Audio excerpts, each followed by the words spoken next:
Hi guys, so it's 2022 and we're here to talk about Creepshow Art. I haven't filmed a video in so long. I have one video I filmed on Mikado Avocado that I just never uploaded. I was, you know, in December, every other YouTuber is like getting that money and I wasn't. We were just, you know, feeling burnt out, feeling tired, and so I didn't post. But here we're back. I'm feeling rejuvenated and we're here to talk about Creepshow Art because she came back with a vengeance and I think she thinks she did something and I'm here to tell her she didn't. So before I get into this video, subscribe to my channel. I upload twice a week. You should stick around because there will be more content coming. My January 2022 New Year's resolution is to get my shit together on YouTube. That's right, Tallulah. Right? Look at his belly. So Creepshow Art came back and you gonna join me for this video or no? No, she hates it. So Creepshow Art posted a 2.5 hour long video, literally a motion picture that was poorly directed and done, had a lot of plot holes in it, and I thought a lot about how I should approach this. Like I was like, do I just tell her to go fuck herself or what? But I try on my channel to be as unbiased as possible, so I want to go through some of the major points in Creepshow's video, talk about the video, talk about the points, and then we're going to talk about the things that she didn't talk about, because to me, spoiler alert, this video feels like a character attack on Emily. She's basically trying to discredit Emily by painting her as a terrible person, and it also screams bait and switch. Like she is showing you this here, but then she is robbing a bank over there so that you don't see it because she wants us to forget all the other shit that she didn't address, and we don't do that here. For time's sake, we're gonna go through most sections in the video, but I skipped a lot because like some of them are just really pointless and don't talk about anything.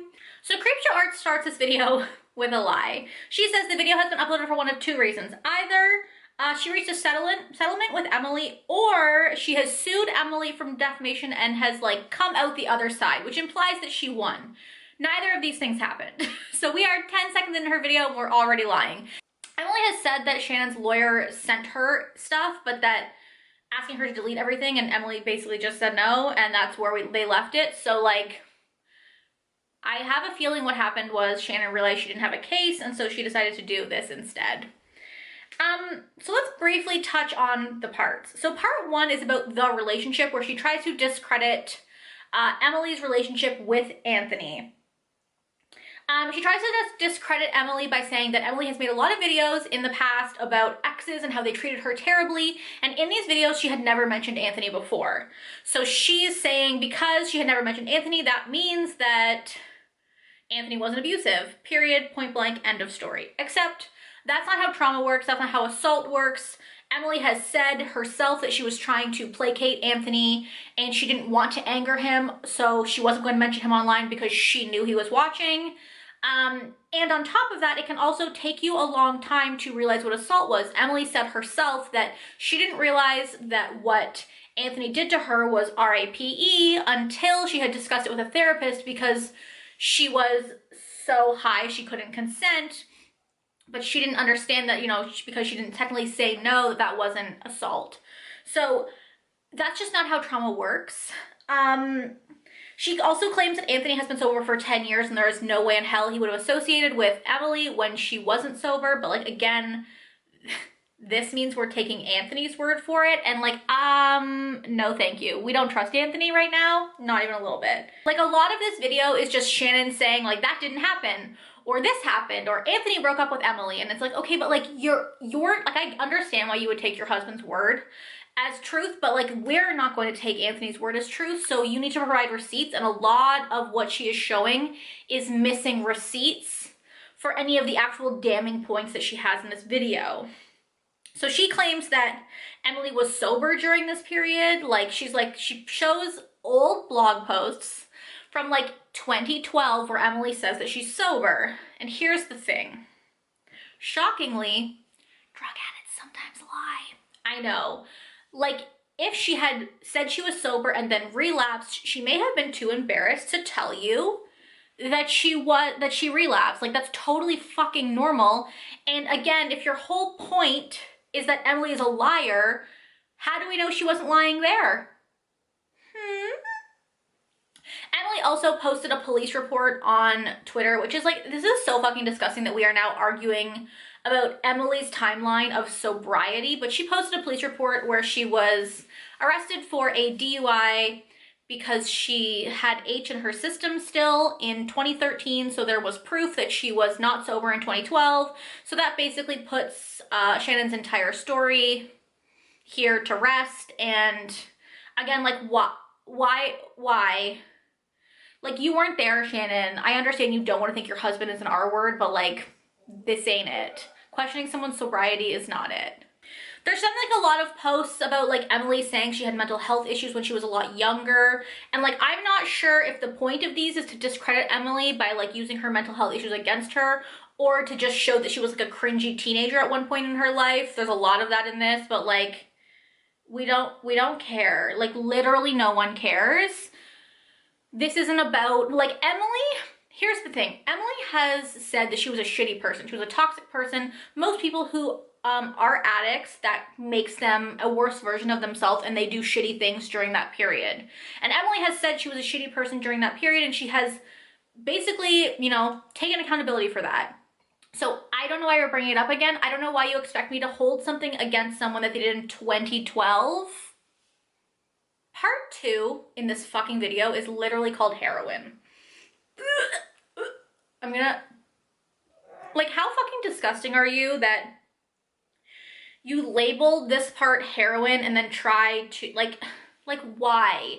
You're literally, again, you're just trying to discredit Emily and call her an addict, which, like, we already know she has talked about it. And like, this isn't 2012 anymore. We don't think addicts are the worst people in the world, so move on.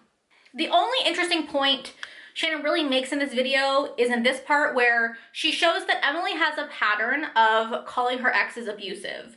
She has a pattern of saying that her exes have crazy ex-girlfriends or crazy current girlfriends who hate her and are jealous of her. Now, while this does raise a little eyebrow, a little people's eyebrow, again, it doesn't mean that what's happening to her, like, she was probably just dramatic back then, as most people are. And again, she has said she was a terrible person at points. So drug use causes memory loss, if you didn't know. But it also doesn't mean that what you did didn't happen. Also, maybe she was abused multiple times. Like, I don't want to victim blame at all, but I do want to just make it clear that abusers know what to look for in people that they are going to victimize. They understand which types of people will be more easily to manipulate, and a young girl who has had drug problems is at the top of that fucking list. So she could have easily, again, like, this is just like fucking pointless, and I don't know what you're trying to prove here. In this section, she also tries to discredit the allegation against Anthony where he R-worded Emily, because she says in a blog post that she was living with her boyfriend, and then she got sober, and then she started living with her dad. So there was no way, because apparently Anthony snuck into to the window at her father's house. There's no way that he could have snuck into the window when she was high because she was sober at her dad's house. Because, like, a blog post from 2012 from fucking DeviantArt is literal law, apparently. Also, I have to stop for a second and just say, let's just take into account here that Shannon is proving she's not a stalker by having social media posts and blog posts from Emily from multiple different usernames across multiple different platforms from back until as far as, I believe, 2005, when she was a literal teenager. So again, Shannon's trying to prove that she's not a stalker by digging up accounts Emily had from 2005. Here's the thing. I couldn't tell you my old MySpace account name that I owned, and I only had one. Emily has had multiple different usernames, multiple different accounts, and Shannon just had easy access to this. To me, it sounds like her and Anthony potentially had a file on Emily, because yeah, it took you like 4 months to put this together, but still, 4 months is not that long to be going through someone's entire life history from when they were in 7th grade. Shannon also states in her video, I'm going to read a direct quote because this is disgusting.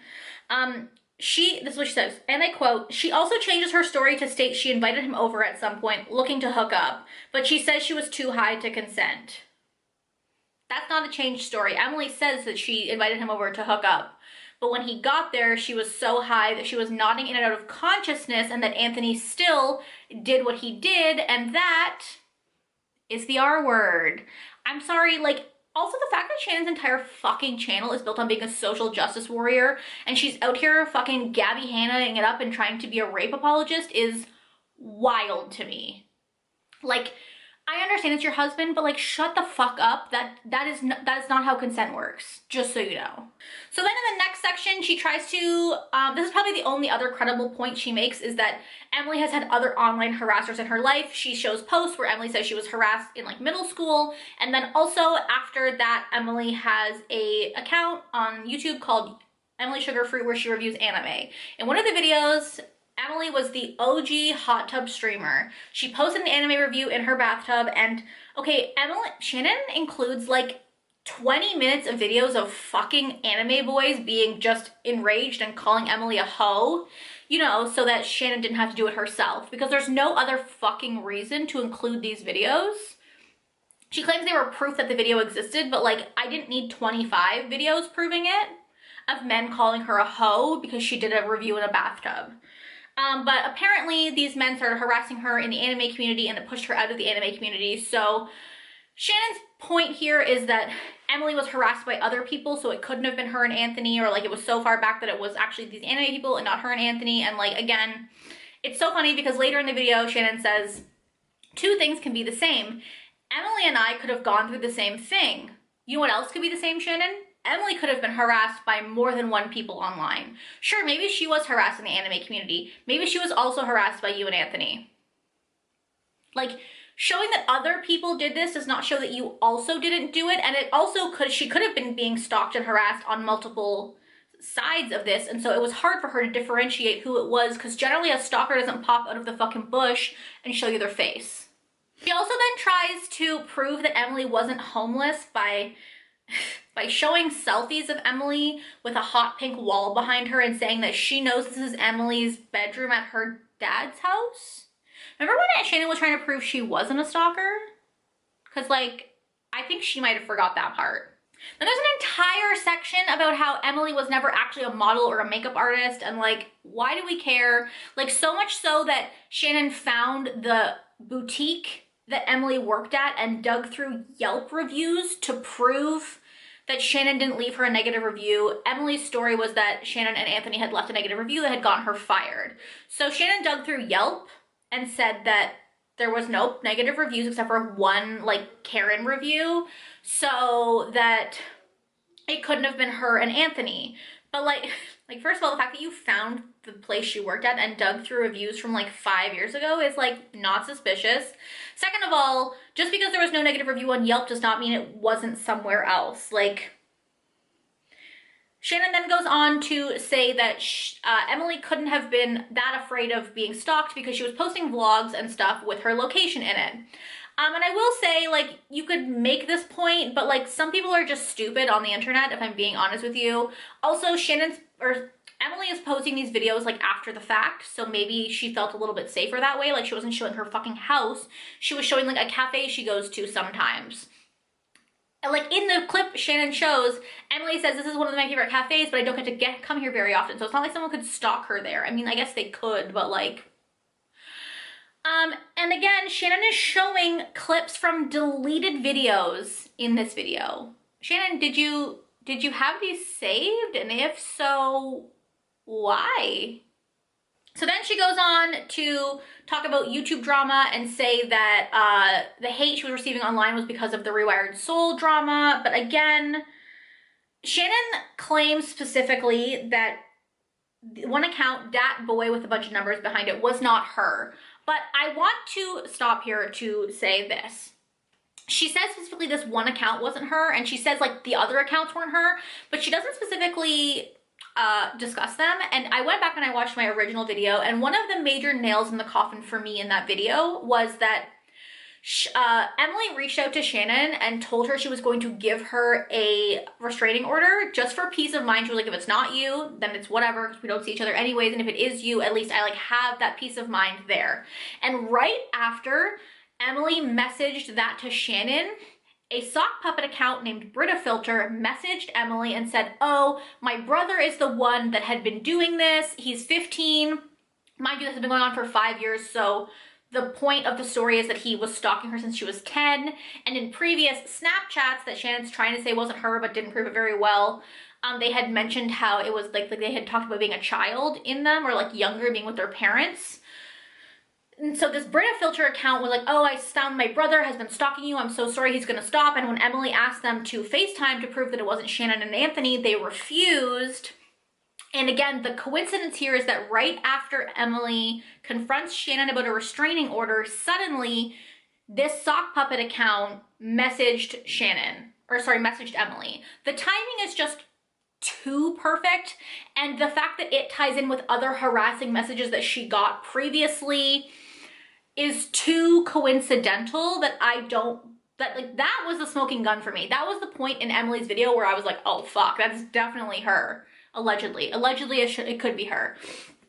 And that is never addressed in this video because again, Shannon's trying to just distract us all so that we will forget about the shit she didn't mention. She then goes on to discuss Amy. And if you don't know, Shannon claims that she has a stalker named Amy. She had talked about it in the past and Emily had thought that she named her Amy because it was close to Emily and that she was like planting seeds. I don't know if Creepshow Art is that smart or not.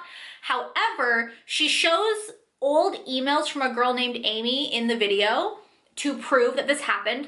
The emails are from 2016 and they are from a girl named Amy. There's nothing really threatening or harassing or stalking at all in them. It just is like, looks like emails going back between two high schoolers who are friends that are like cringy as fuck. However, the smoking gun that she's a fucking liar in this video, I was watching Xylee Gets Real. I will link her stream down below. And in the stream, she said, this is the smoking gun for me because in a community post from a couple months ago, Shannon wrote about her stalker. In a community post, when Shannon discussed her stalker, she says, I called her Amy, but Amy isn't her real name. I use that to protect her identity. But the emails that Shannon shows in the video, the girl signs her name as Amy. So, which is it, Shannon? Is your stalker's name Amy? Were those texts from a girl or those emails from a girl named Amy who stalked you? Or did you just pull up some weird emails with a girl you once knew named Amy to cover your tracks because you had said her name wasn't Amy? I'm gonna put screenshots in here if I can find them of the emails and the community post.